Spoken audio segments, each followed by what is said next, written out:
Welcome! Before I tell you about this book, I want to recommend you a relaxing game, which is in the link under the description of this video. Thank you for your attention and I wish you pleasant listening.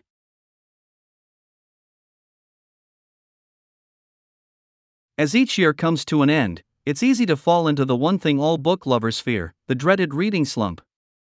That was certainly true for me this past December. I'd read so many books, both great, good, and middling, and suddenly my brain felt oversaturated. I needed an easy, entertaining, and inventive book to kickstart my reading for the new year, and this book Kills fitted the bill perfectly. Taking place against the moneyed backdrop of an elite English boarding school with a killer on the loose, Ravena Guron's YA thriller sets the scene for a cleverly plotted Agatha Christie-esque murder mystery with plenty of teen angst and red herrings. It's all held together by scholarship student Jess Choudhury, who unwittingly becomes embroiled in the shocking crime when it's revealed that her short story was the inspiration for the murderer. The victim is Hugh Henry Van Boren, one of the most popular and richest kids at Haybuckle School.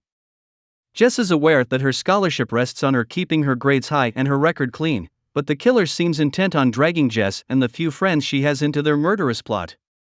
With the school trying to salvage their reputation, the police dragging their feet, and a killer who seems to have insider knowledge of all the students' secrets, Jess has no other choice. She must solve the mystery or risk ending up like poor dearly departed Hugh Henry.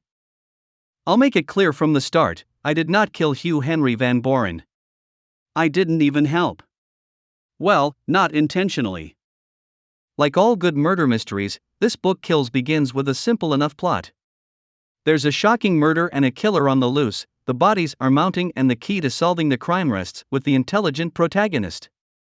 So far, so familiar.